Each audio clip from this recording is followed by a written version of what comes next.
Hello everyone, সবাই কেমন আছো? আশা করি সবাই ভালো আছো। তো ঘরে একা একা থাকতে ভালো লাগছে না, মানে খালি কতদিন হয়ে গেল ঘর থেকে বাইরে বেরোই না, সেরকম কোথাও যাই না, ভিডিও করি না, শুধু ঘরে বসে বসে ভিডিও করি। মন মেজাজটা খুব একটা ভালো লাগছে না। আর তোমরা তো জানোই যারা কাজকর্ম করে বাইরে, তাদের ঘরে থাকতে সত্যি একটু অসুবিধা হয় টানা। তো এই বছরটা একটু অন্যরকম যাচ্ছে, 2025টা থেকে 26 তো পড়েই গেল। সারা 25এই আমার শরীরটা খুব একটা ভালো নেই। তো সেই কারণে অনেক কিছুই আমি কাজকর্মে বেরোতে পারছি না, বা অনেক কিছুই হয়েছে জীবনে, উথাল পাতাল হয়, সেটা কোনো ব্যাপার না। কিন্তু আজকে আমি একা একা বেরিয়ে পড়লাম, সেটা হলো কোথায় এসেছি বলো তো? ব্যারাকপুর মঙ্গল পাণ্ডে। এই দেখো গঙ্গার ঘাট। কারণ হচ্ছে ভাবছি কোথায় যাওয়া যায়, কাছাকাছি কোথায় যাওয়া যায়। তো আমি ভাবলাম যে অনেক বছর আসি না, সেই স্কুল লাইফে মঙ্গল পাণ্ডে আসতাম, সেই স্কুল লাইফে স্কুল ড্রপ করে বন্ধু বান্ধবদের সাথে, আমি তো গার্লসে পড়তাম, তো গার্লস স্কুল থেকে আমরা পালিয়ে বন্ধু বান্ধবের সঙ্গে আসতাম।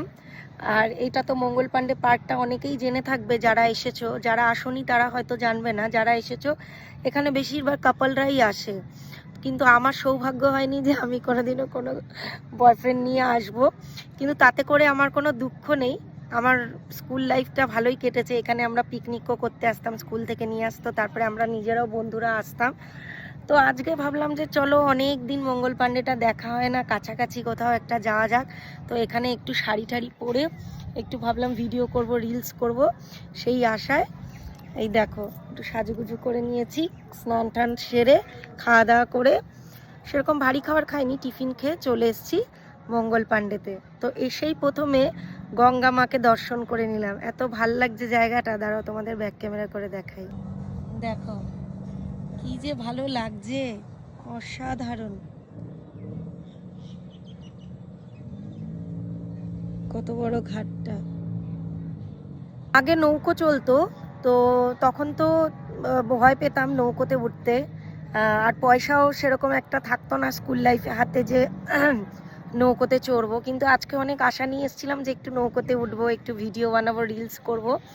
কিন্তু এখন ওনারা বললো যে নৌকো এখন আর চালায় না, এখন বন্ধ হয়ে গেছে। বোট চলে ওই পাশের ঘাটটা, ধুবি ঘাটে, বাট এখানে যে নৌকো চলতো সেটা বন্ধ হয়ে গেছে।